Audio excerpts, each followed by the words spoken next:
pena agora que a cantora chegou. A cantora chegou atrasada.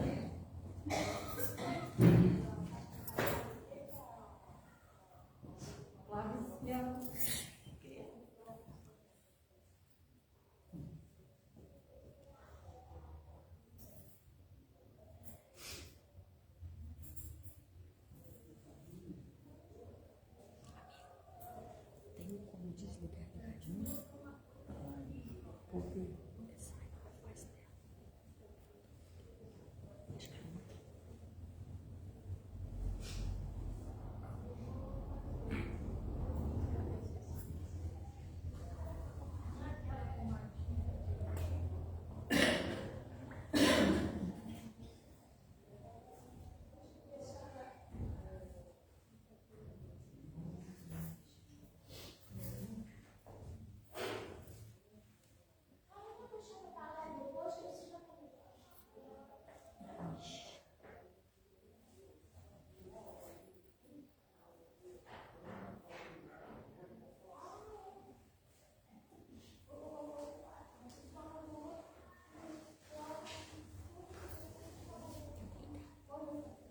Boa noite a todos, todos presentes que estão em casa, os que ainda irão assistir, né, mais tarde a reunião de hoje, que possamos agradecer a Deus a permissão de estarmos aqui nesta noite, hoje não tão fria, mas fria, né?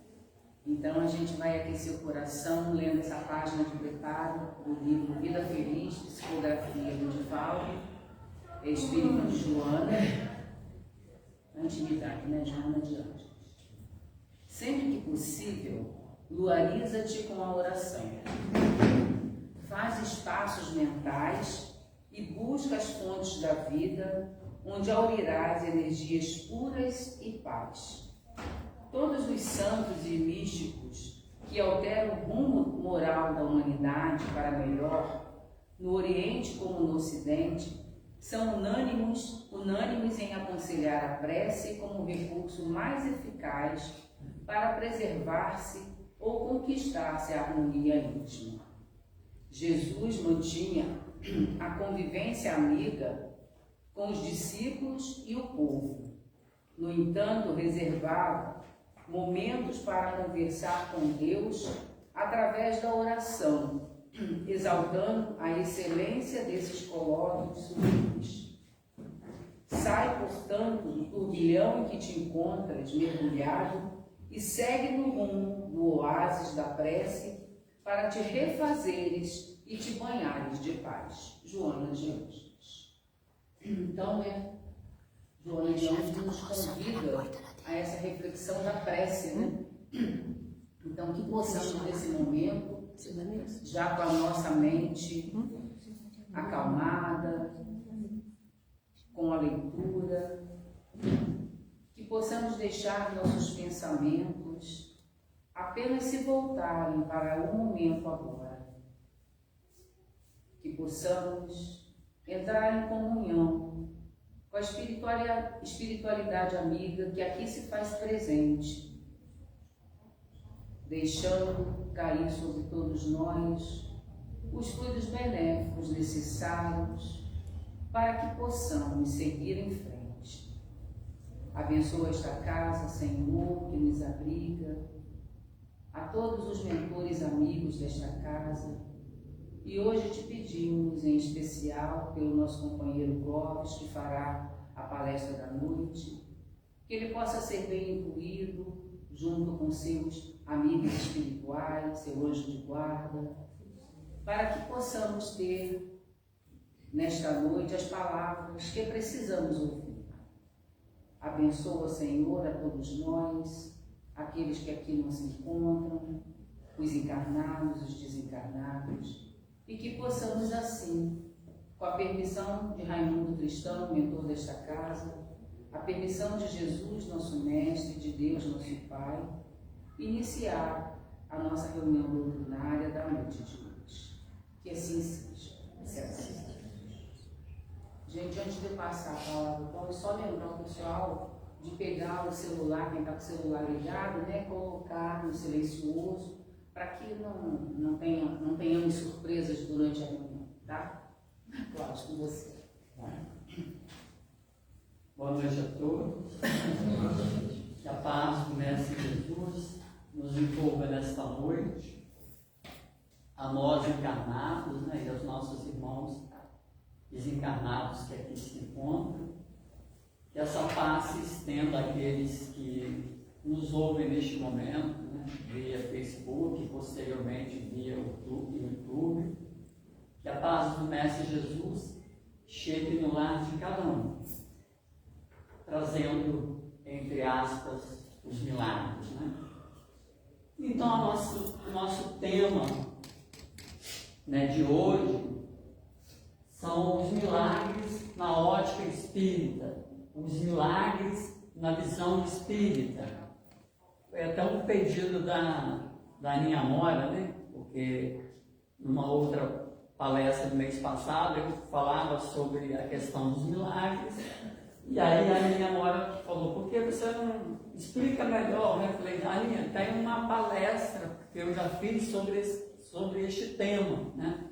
Então estamos trazendo hoje, porque o pedido da Aninha Amora aqui é uma ordem, né? Então nós estamos obedecendo, né?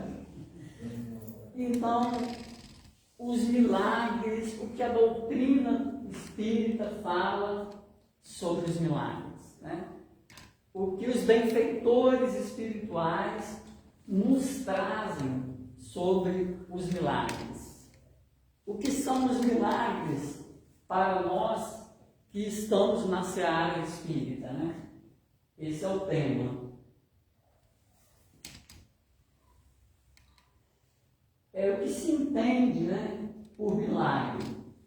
Deus faz milagres, né? São questionamentos, né, que a gente vai fazendo e posteriormente vamos refletindo e vendo se faz ou não, né?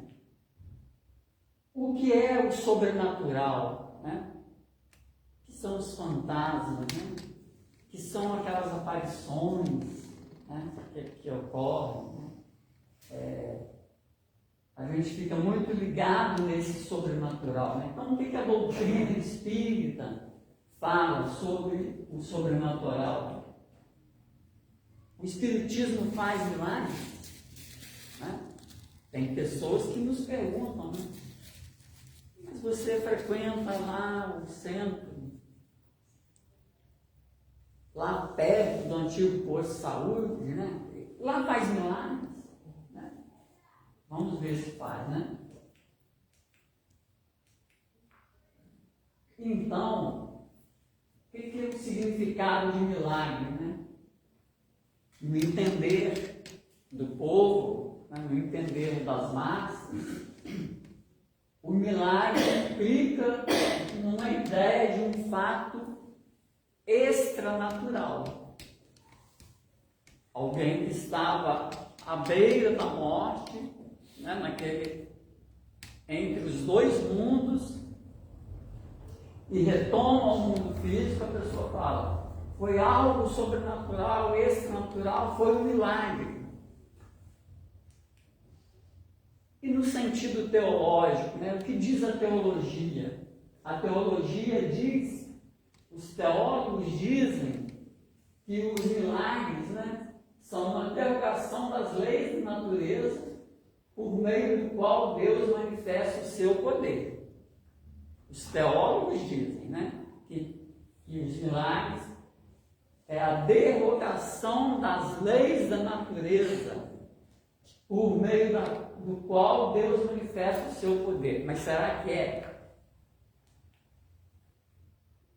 E etimologicamente, né? O que significa a palavra, né? Vem do verbo latino mirare, que significa admirar-se, maravilhar-se, né? Admirar com aquela luz, né, que foi até o quarto onde o Chico estava no momento do seu desencarne, né? Havia a imprensa ali do lado de fora e a imprensa filmou aquela japa, aquela luz vindo em direção à janela do quarto onde Chico estava internado no hospital. Né? Então é esse admirável, né? É esse maravilhar-se, né? No sentido etimológico, no sentido da palavra, né? E para o Espiritismo e para a doutrina espírita, né? O que significa milagre, né? Para a doutrina, o milagre é sempre o coroamento, mas nunca a derrogação das leis naturais, que funcionam igualmente para todos. Então a doutrina espírita nos fala, sanciona com muita clareza, através das obras da codificação, das obras complementares, que esse fato, esse fenômeno que acontece é o coroamento, mas nunca a derrogação das leis da natureza, porque as leis da natureza foram criadas por Deus. A lei do progresso, a lei do trabalho, né? Do trabalho material, do trabalho aqui na casa espírita, a lei do progresso, do nosso progresso enquanto espíritos imortais, na prática do bem, do amor, da caridade, do nosso trabalho, da nossa profissão no dia a dia. Então Deus não vai derrogar, não vai infringir essas leis que Ele criou. E olha, que funcionam igualmente para todos. A lei de Deus funciona para todos. Para aquele que tem R$1 no bolso e para aquele que tem 1 bilhão no bolso. Aquele que tem 1 bilhão, o dia que chegar o momento da sua partida para o mundo espiritual, ele vai. O 1 bilhão não vai fazer com que ele permaneça aqui. Então, é o Deus, o Mestre Jesus vem nos falar, o Deus justo e bom, né? A lei dele funciona igualmente para todos. Para a presidente da casa espírita, para a faxineira da casa espírita, para aquele que água o jardinzinho do centro, para aquele que está ministrando a palestra, é igual. Deus não faz distinção. O que nos distingue, né, são as escolhas que nós fazemos. É enfiar o caminho do bem, da lei de amor, da lei de caridade, da lei da justiça, e eu trilhar o caminho do mal. Aí vai ter essa distinção. Mas a lei de Deus, ela é igual para todos. Funcionou.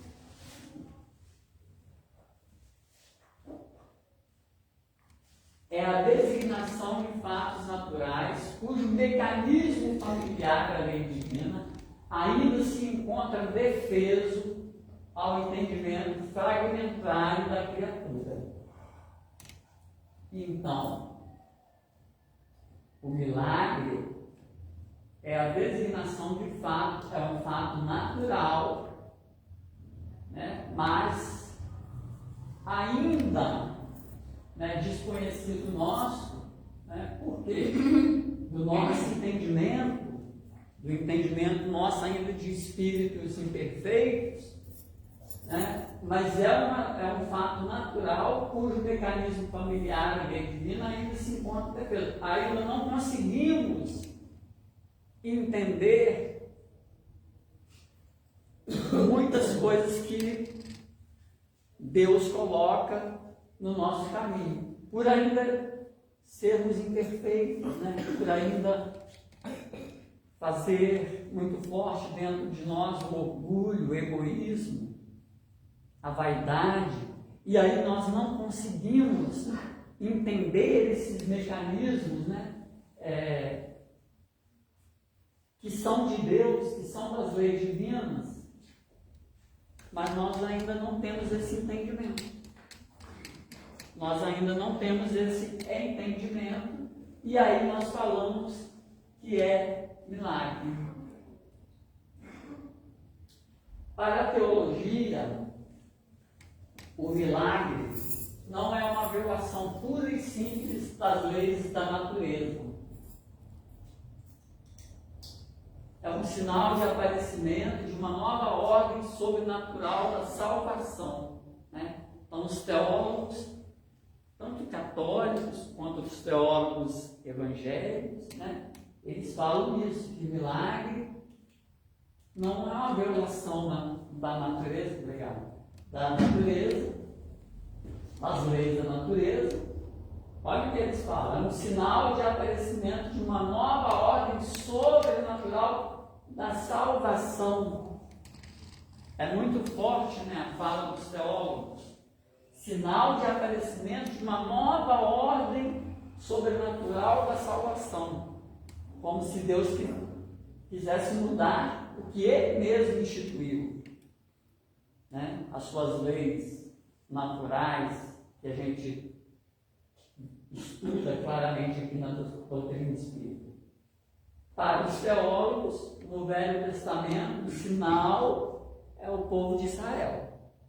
E aí algumas vertentes religiosas, né, pentecostais,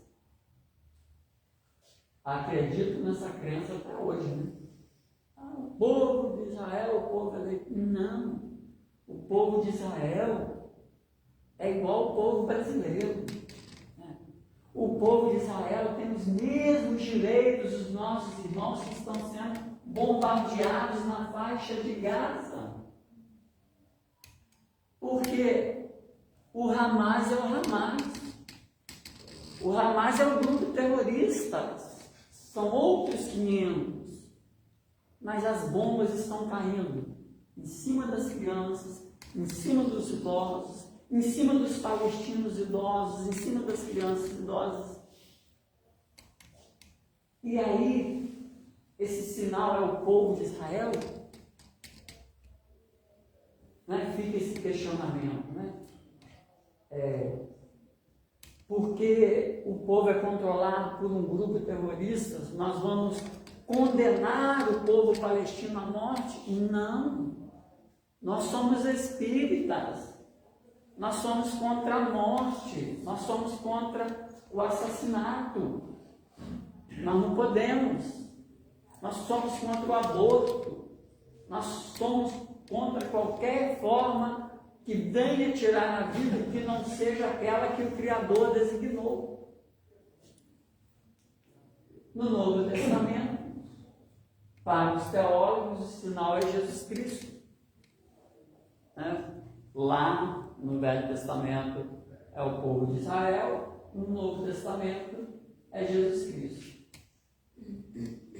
E os milagres dele. E olha bem, o prolongamento da sua vida. Então, no Novo Testamento, o sinal é o Mestre Jesus. Os milagres que ele fez e o prolongamento da sua vida.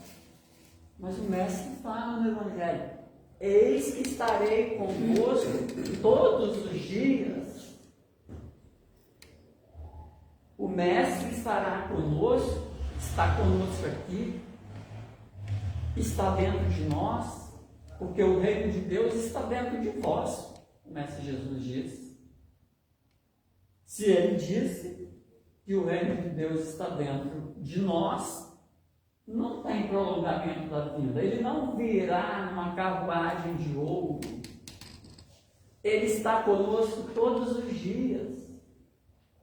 Ele governa com justiça, com amor, o nosso planeta. Participou da formação, né, do nosso planeta há bilhões e bilhões de anos. Então não existe esse prolongamento, né, da vinda é algo inexplicável, né? A característica dos milagres para os teólogos, para algumas religiões cristãs, né?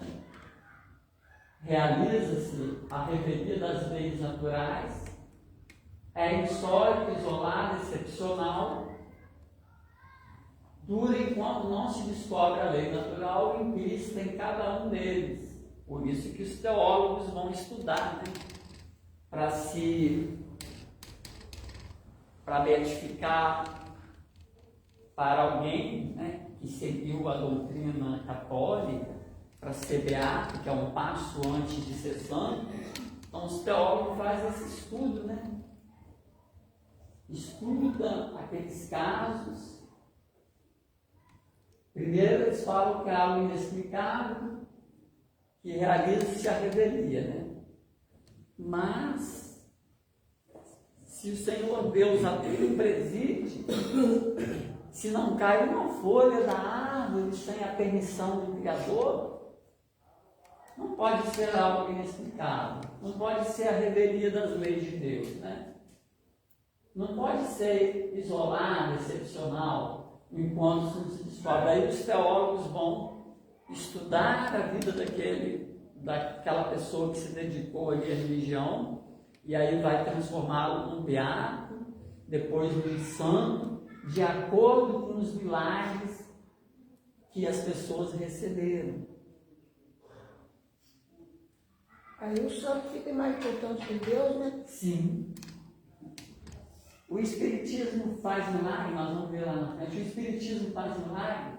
Não, né? O Espiritismo, a doutrina espírita, revela as leis para explicar os fenômenos.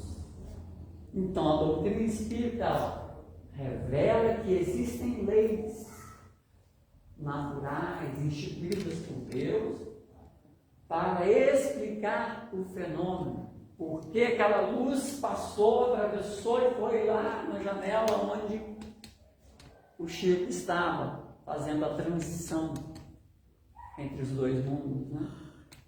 Por que aquela pomba branca veio na janela do Vaticano e pousou sobre o Papa João Paulo II, poucas horas antes do Papa João Paulo II retornar ao mundo espiritual? Uma imagem muito linda, né? Que a pomba vem e pousa no ombro do Papa João Paulo II, poucos minutos antes, poucas horas antes dele se dirigir ao mundo espiritual. Então o Espiritismo vai revelar essas leis e vai explicar que são fenômenos, né? Fundamenta-se o quê? Né? Os milagres, esses fenômenos, né? Na existência de espíritos e sua atuação sobre a matéria. Então, os milagres que ocorrem são fenômenos. Quem os faz? Os espíritos encarregados de atuar sobre a matéria. E aí, na psicografia de Chico Xavier, nós vemos que a maioria dos milagres que acontecem dentro das igrejas evangélicas são ação de espíritos, de servas de Maria, que lá estão. Olha que espírito iluminadíssimo, né? Eles não acreditam na Mãe Santíssima, mas é a equipe da Mãe Santíssima que está lá, realizando aqueles milagres, aqueles fenômenos, aquelas curas, né? Então, os espíritos vão atuar sobre a matéria na reunião de desobsessão, né? A mesma coisa. Na renovação carismática, na reunião de quarta-feira aqui da casa, onde tem a última quarta, né, Inês? Onde tem o tratamento, né? As pessoas vêm para fazer o tratamento. Os médiuns são instrumentos. Quem realiza, quem faz, são os espíritos. Em que condição? Na condição de merecimento. Nós temos que merecer. Nós temos que merecer aquela cura, né? Para amenizar aquele sofrimento. Nós temos que ter o merecimento. Eu trabalhei para instituir, eu estou trabalhando para instituir a lei do amor, a lei do perdão. Se eu estou, eu vou ter o merecimento. Na água magnetizada, né? A gente sempre fala, né? De acordo com o merecimento, para todas as dores físicas, emocionais, espirituais, de acordo com o merecimento e a vontade da espiritualidade superior. Então nós temos que ter o merecimento para que algo aconteça, para que esse fenômeno aconteça. Então, esses milagres, né, que a doutrina espírita fala, né, e sanciona que são fenômenos, eles estão fundamentados em quê? Na existência dos espíritos que atuam sobre nós. Porque nós somos matéria, né? Nós somos espíritos encarnados, mas somos matéria. Então, os espíritos vêm atuar sobre nós, retirando de nós, porque as nossas dores, os nossos sofrimentos. No livro Vida Feliz, a benfeitora espiritual Joana de Ângeles fala que mantém o teu equilíbrio emocional em todas as situações. Então, quando nós mantemos esse equilíbrio emocional, quando nós sintonizamos com os mentores amigos, pode acontecer esse fenômeno. Então, se eu adentro para o tratamento, né, na casa espírita, eu tenho que ter essa sintonia com os mentores, eu tenho que acreditar que eu vou adentrar, vou receber o tratamento durante a reunião e pós-reunião, né, que a espiritualidade trabalha incessantemente, não é só na hora da reunião, mas eu tenho que acreditar, eu tenho que ter a fé. Então o sobrenatural deixa de existir. Não tem nada de sobrenatural no milagre. É um fenômeno que obedece às leis divinas, através da atuação dos espíritos que trabalham em nome de Deus nosso Pai, em nome do Mestre Jesus, em nome da nossa Mãe Maria Santíssima. São os espíritos encarregados. Então, esses espíritos encarregados vão trabalhar para quê? Para atuar sobre a matéria, para tirar a dor, para tirar o sofrimento. Então, não há nada de sobrenatural. Então, quando nós entendemos que é a ação dos espíritos sobre a matéria, esse sobrenatural deixa de existir e torna-se algo natural. Algo que, um fenômeno que vai acontecer se eu merecer, mas que tem ali, com a permissão de Deus, mas a atuação de espíritos encarregados dessa função, dessa missão, digamos assim. Deus faz milagres, né? Poderia até fazê-los, né? Que necessidade, né, teria Deus para fazer milagres? Somos nós que precisamos acreditar em um ser superior. Deus não precisa de nós. Nós que precisamos, para nossa evolução, trabalharmos, fazer a nossa parte na criação divina. Nós que somos dependentes do Criador, e não o contrário. Deus que fez todas as leis perfeitas não tem necessidade de derrogá-las, de torná-las nulas, né? Então não há derrogação da lei no milagre, né? No fenômeno que vai acontecer, né? Porque as leis de Deus são perfeitas, as humanas que são falhas, né? As humanas veem, né? Estava vendo uma reportagem anteontem, o rapaz foi preso por um reconhecimento por uma foto, porque ele é negro, foi preso por um reconhecimento único e exclusivo de uma foto.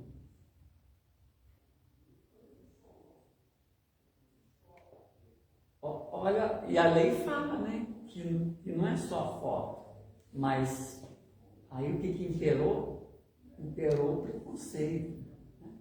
Então, se alguém bem vestido chega perto de nós já ficamos equilibrados, né?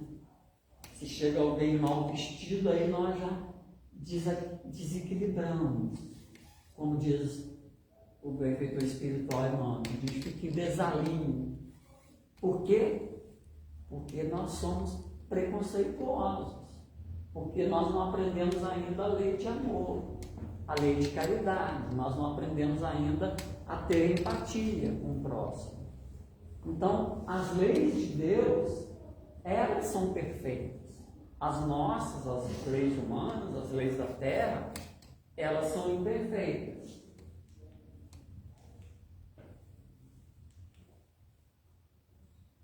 A tese do sobrenatural como fundamento das religiões é sustentável? Não, né? A religião, para se manter de pé, ela não precisa de algo sobrenatural, né? Passe na corrente dos 70 pastores e você vai ser liberto do mal. Não. A religião não precisa de algo sobrenatural. Não precisa. Olha quanto tempo a doutrina espírita está de pé. Sem o sobrenatural, sem algo, né, que místico, fantasioso, alegórico.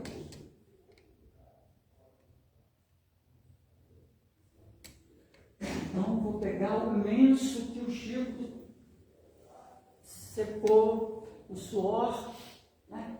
E aí, o pastor Tiago, joguei o lenço, você vai ser curada.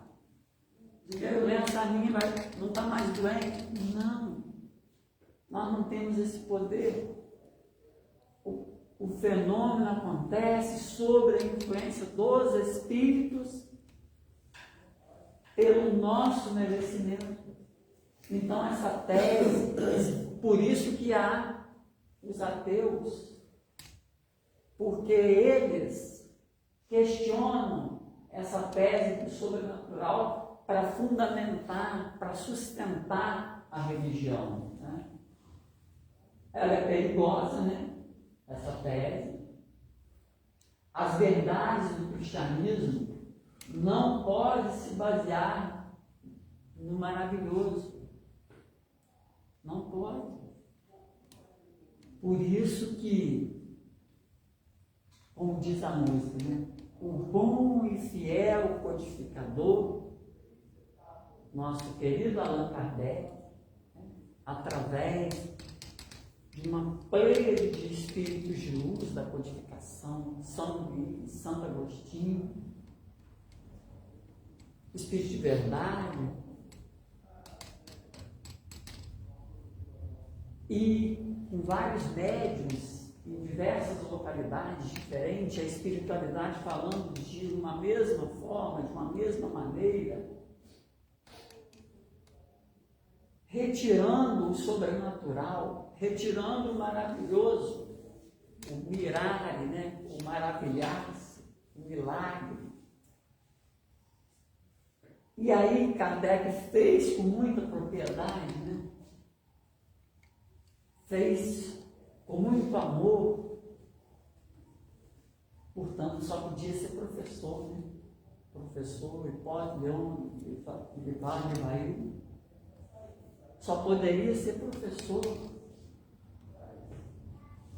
E aí a nossa homenagem, né, aos professores, tão desvalorizados.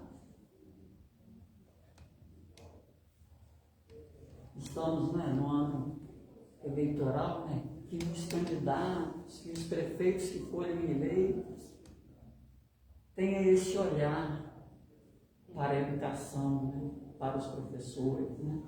E aí, essas verdades do cristianismo, elas não podem perdurar dessa forma, né? Por isso que as pessoas falam assim, eu vejo a doutrina espírita ajuda as pessoas e a pessoa não frequenta. Mas nós temos que ajudar para frequentar? Não precisa, né? Haverá reunião, as reuniões públicas, com 100 pessoas aqui ou com 10. Não importa. Importa que, se tem 100 aqui, no mundo espiritual tem 300, né? Daí para lá. Né? Então, a doutrina espírita, ela se baseia nessas verdades, ela vem refazer, ela vem trazer o Evangelho redivivo do Mestre Jesus, o Evangelho das bases do Mestre Jesus, que ao longo da história foi sendo deturpado, foi sendo mudado de acordo com os interesses dos governantes. E a doutrina espírita surge neste momento, num cenário, né, numa França revolucionária, num cenário pós-iluminismo, em que o povo estava cansado do sobrenatural, das coisas pagas pela religião, e vem o professor e traz, e através dos benfeitores espirituais, as verdades do cristianismo, qual seja a imortalidade da alma, a pluralidade das existências, a lei de reencarnação, a comunicabilidade dos espíritos, fazendo reviver os ensinamentos que o Mestre Jesus trouxera outrora.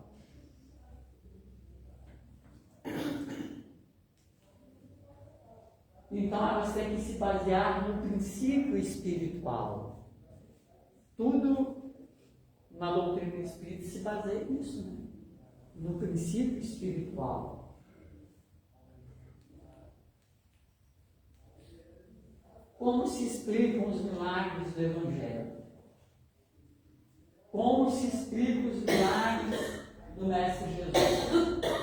Pelo estudo dos fluidos, né? Então, ou seja, né, se hoje, num planeta, né, de provas e expiações, nós temos médiuns que impõem as mãos e através dos fluidos eles procedem ali a melhora daquela dor, imagine com o Mestre Jesus, que era um espírito puro, pelo fluido espiritual, que é o magnetismo vindo da espiritualidade,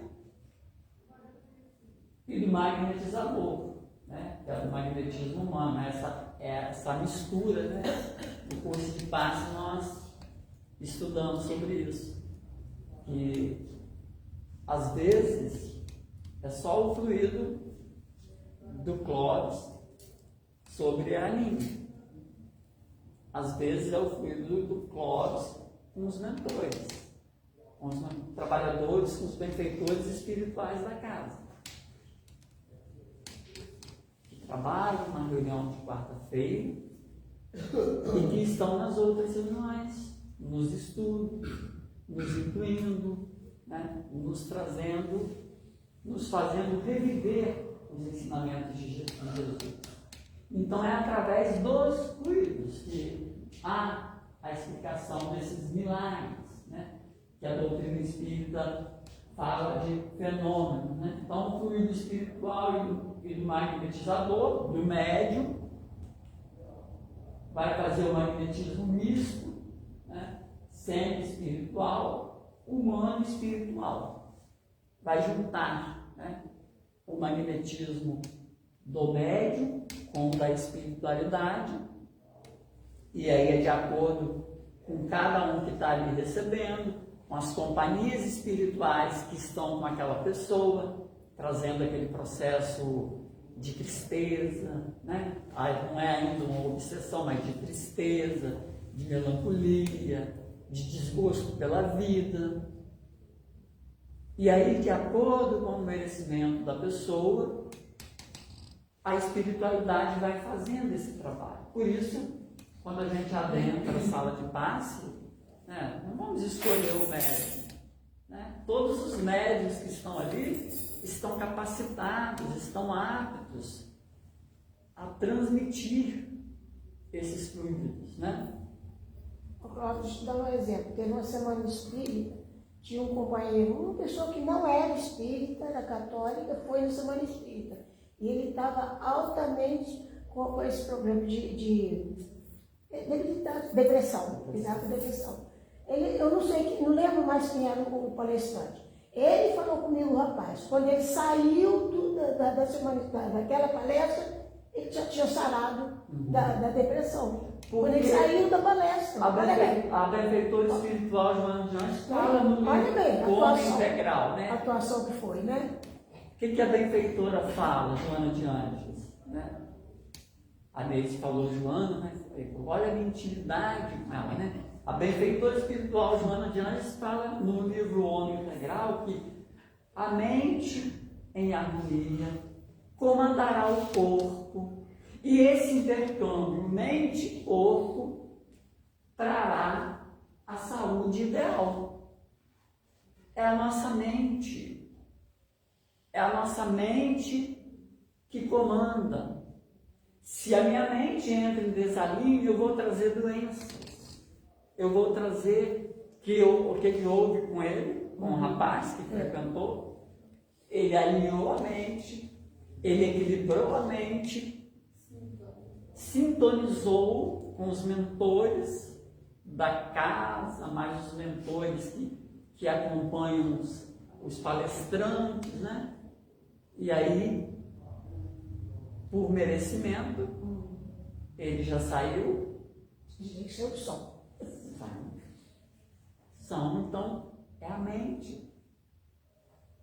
E aí, no trabalho que a gente faz, né? Eu de psicoterapia na área de psicanálise, a gente vê que a maioria não tem essa influência.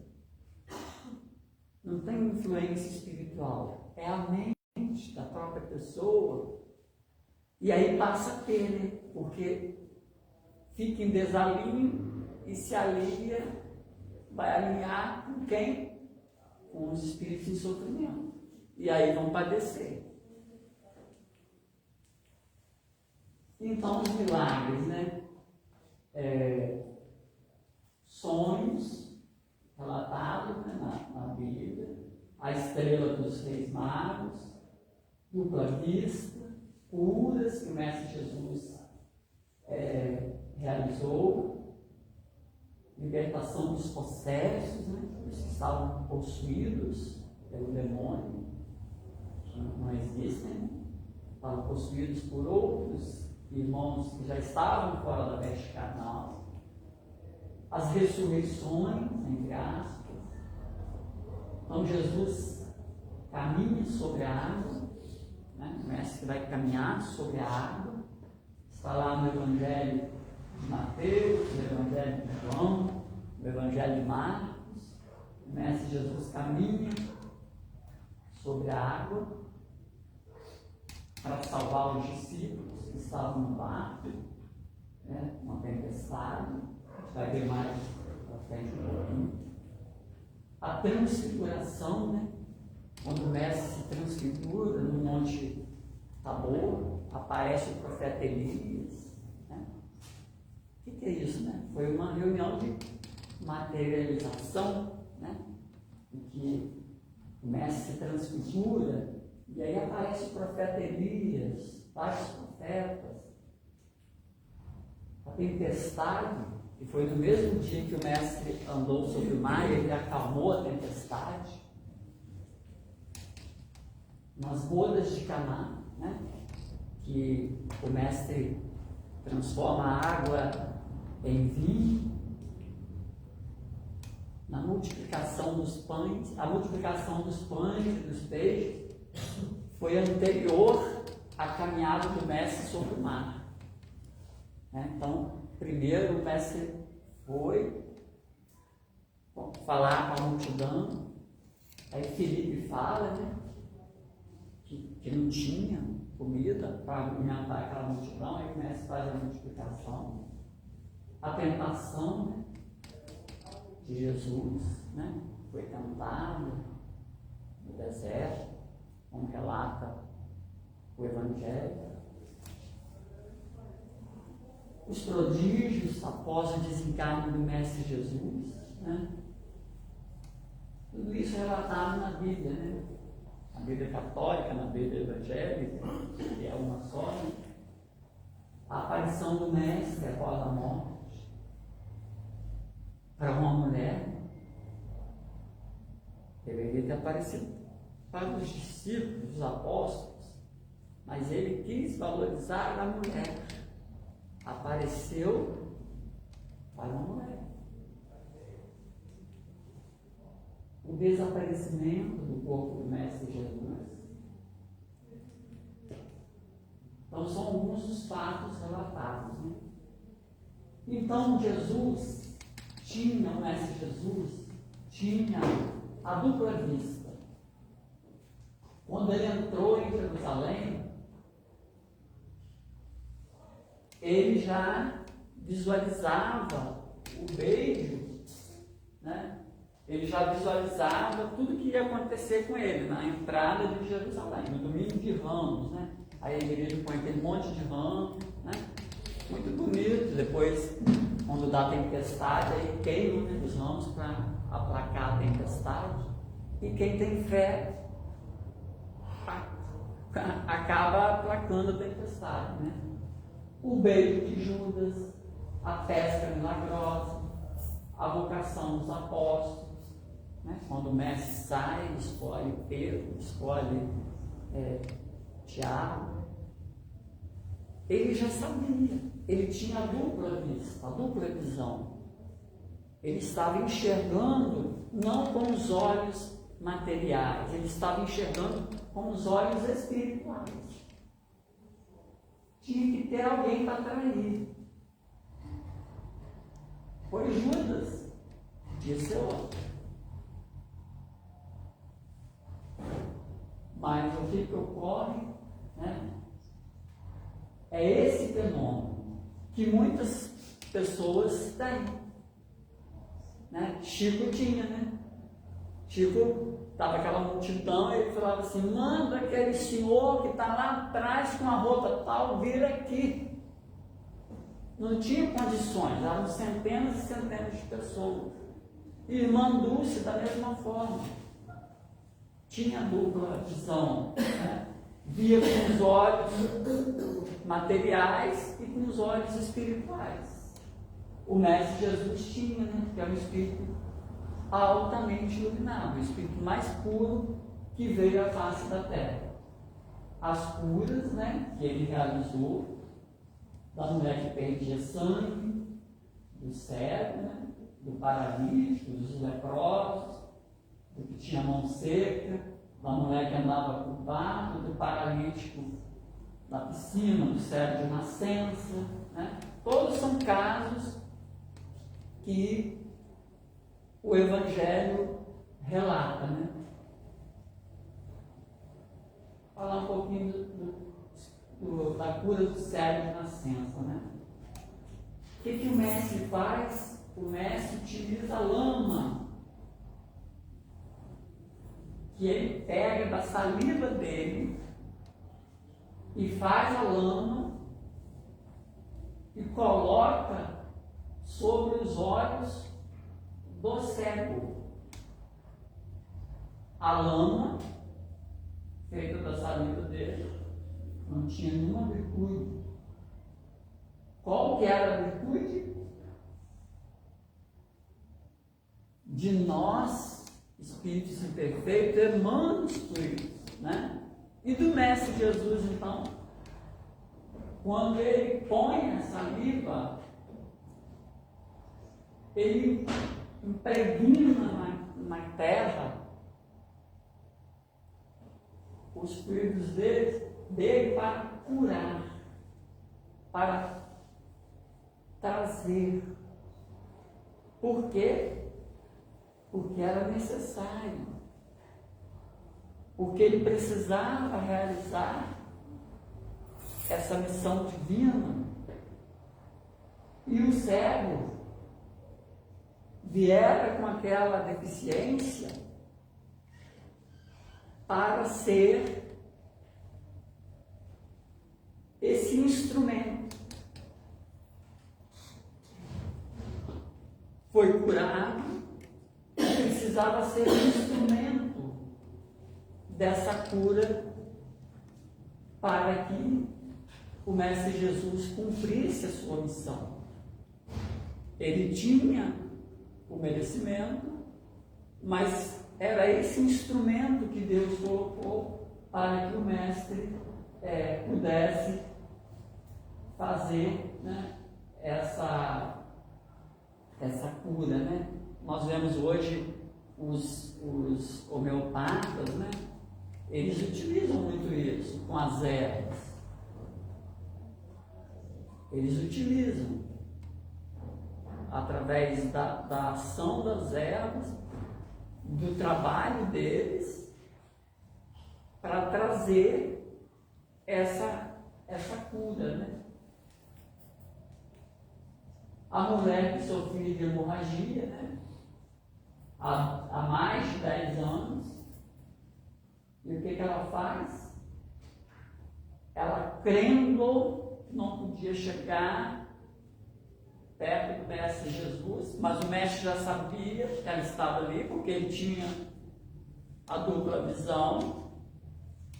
Ela corre e toca na veste do Mestre Jesus. E aí ela sentiu que saía, fala o texto, né? Virtude. Ela sentia que uma virtude tinha saído dele. Dele é com D maiúsculo, saiu com D minúsculo. Dele o Mestre Jesus. Então ela sentiu. Por quê? Porque a nossa roupa não tem a nossa energia, não tem o nosso fluido. Então a do Mestre Jesus, que é um espírito altamente evoluído, e a mulher sabia, se eu tocar, eu vou ser curada. Então, através do fluido, da energia que emanava ali da veste do Mestre, ela foi curada. A pesca, né?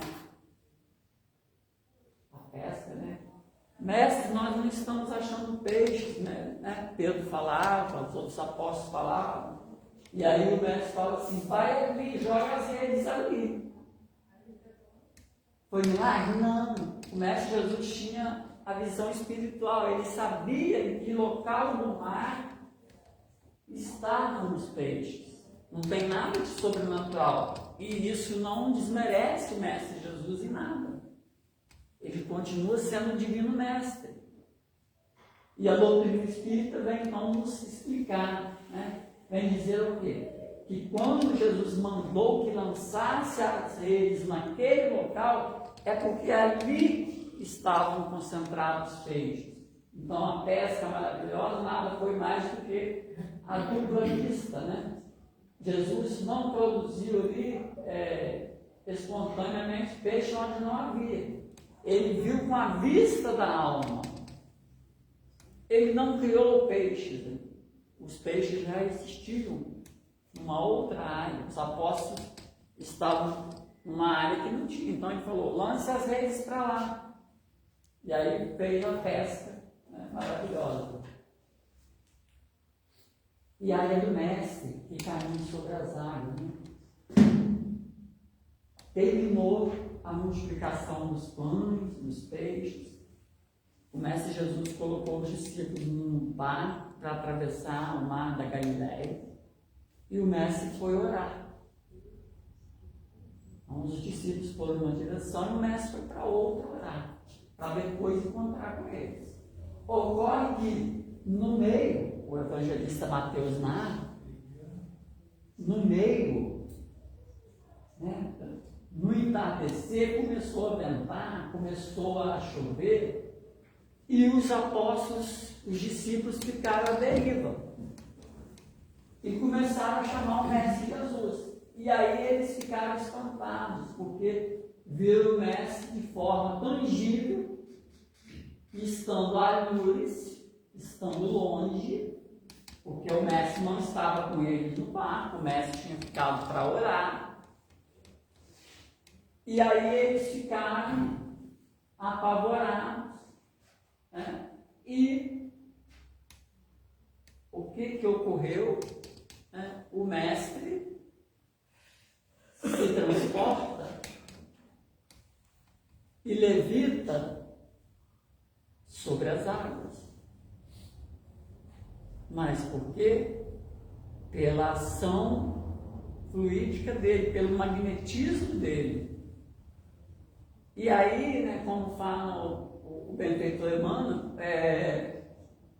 Pedro, com a mente em desalinho, ficou apavorado e começou a ir ao encontro do mestre. Só que ele esqueceu que ele estava no mar. E aí, quem relata só Mateus, evangelista Mateus. Marcos e João não relatam isso. Relata o trecho de Jesus caminhando, mas o evangelista Mateus relata que Pedro fica afoito e vai de encontro. Mestre, mestre é o Senhor. E aí, quando ele se dá conta, ele começa a afundar. Aí Jesus vai e retira, né? E o retira dali, do mar. Então, foi o quê? Jesus estava num extremo, eles estavam no outro. Mas Jesus tinha essa capacidade, né, de se materializar, porque fala o texto lá no Evangelho que ele estava de forma tangível, né? Estava de forma que, igual a minha, né? Podemos sentir a minha aqui, de forma tangível, o mestre estava. Mas o corpo dele estava lá no monte, onde ele estava orando. Mas ele fez. E aí nós temos Santa Teresa de Ávila, Santo Antônio, que também tinham essa capacidade de produzir esse fenômeno, que não é milagre. Tá? Eurípides da Samburgo também. Acho que o doutor Bezerra também, né? Que foi onde foi comemorado o nascimento dele. Né? Tinha essa capacidade de se materializar. Aqui em Guaçuí, quando o padre Pedro Escaramuça era o pároco, hoje ele está na cidade, mas doente, né? Está na casa paroquial, mas doente. Ajudou muitas pessoas a cuidar da mente e hoje está com Alzheimer, né? Mas quando ele queria que alguém o procurasse, ele mentalizava. E a pessoa ia. Mas não era para procurar para interesse dele. É porque ele sabia que aquela pessoa estava precisando da fala amiga dele, do trabalho dele de parapsicólogo. E aí ele mentalizava e a pessoa ia até o escritório paroquial. Bem pertinho de nós, não longe, né? Bem perto de nós. Está lá na casa paroquial. A gente pode visitá-lo, né? E um homem desprovido de preconceito. Eu sentava, gosto muito dele, ele sentava, conversava, ele perguntava sobre a doutrina, tinha um profundo respeito, um profundo respeito, porque o que está em sofrimento é a matéria, né? É um homem acima do tempo dele, né? Foi um excelente pastor da igreja católica, né? Pastoreou o seu rebanho muito bem. Então, algo não muito distante de nós. E era isso que o mestre fazia, né? Então o mestre saiu, se materializou e levitou sobre as águas, né? Na fogueira de São João não tem quem passa, já está em cima da hora. Na fogueira de São João não tem quem passa, descalço em cima da fogueira e não queima os pés. Tem que ter fé em João, né? Aí João ajuda, né? Ele ou os espíritos, né? A casa, né? Então é isso, né?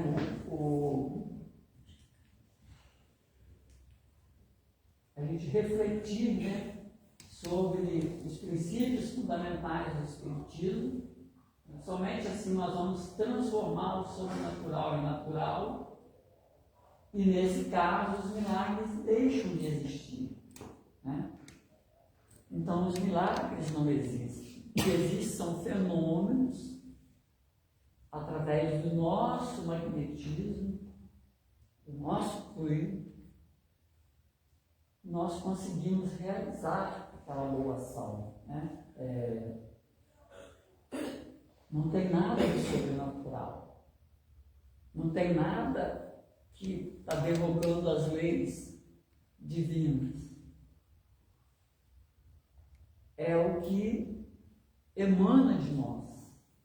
Não tem aquela... Eu visitei uma amiga ontem, ela falou assim, a minha jiboia estava descendo, a planta, né? Ela tem a escada, tem um trecho da escada que tem 20 degraus. Aí a jiboia já estava no último degrau.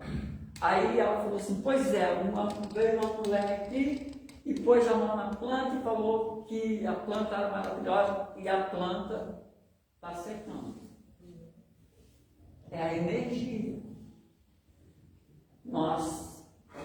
Eu posso abraçar a Neise, eu posso estar desequilibrado, em desalinho, né? E achar que ela está, mas pode ser eu. Entende que há, né? Há isso. Porque a energia da pessoa é muito forte, é o tal do mal olhado, né? Que é simplesmente o fluido, o magnetismo, né? Que se encaminha, né? Fez um trabalho de macumbaria, de feitiçaria. Fez, mas se pegou porque a gente está fraco, porque nós não estamos em sintonia com os mentores. Não pode, nós espíritos não podemos, nós temos que estar em sintonia, né? Como sempre com os mentores. Se nós baixamos o padrão vibratório, como nós acreditamos na comunicabilidade dos espíritos, no intercâmbio do mundo físico com o espiritual, nós podemos, desalinhados mentalmente, atrair, porque nós acreditamos. Quem não acredita não recebe essa influência, mas nós acreditamos. Então, que a gente possa, né, refletir sobre esses princípios fundamentais do Espiritismo, né, da imortalidade da alma, da comunicabilidade dos espíritos, da lei de reencarnação, da ação dos fluidos sobre a matéria, né, para entender que não tem nada de sobrenatural, que são fenômenos que a doutrina espírita explica à luz da razão, da lógica e do bom senso. Desculpe ter passado alguns minutos, que o Mestre Jesus possa nos abençoar. Mas o Severino Celestino foi lá em Jerusalém fazer travessia no mar. Ele disse que aconteceu a mesma coisa com ele, que é um fenômeno natural de lá. Tem um vento que vem, que emboca assim nas montanhas lá, e de tempo em tempo acontece aquilo. E aí a pessoa Aí pode levar. ele só passa, dá um bocadinho e para. Quer dizer, não tinha milagre nenhum, é fenômeno natural. Ele passou por isso. O Severino Celestino, aquele nordestino nosso lá. Mas aí Pedro afundou porque não estava com muita fé.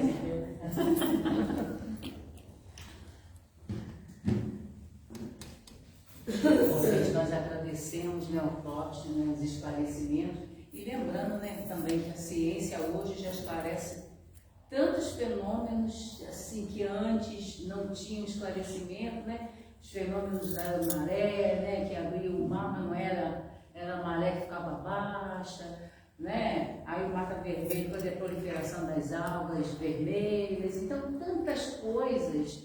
A própria ciência, né, já está nos comprovando ali, né? E como o Espiritismo é ciência também, então ele nos comprova todos esses milagres aí. É só a gente estudar, né, gente? É aquela história, tem que sentar e estudar. Pegar a Gênesis e vai estudar. Vai estudar que vai aprender muita coisa boa. Né? Então, Aí está lá ainda, eu esqueci, ela passava, eu tirei o estudo da Gênesis e do Evangelho. Isso.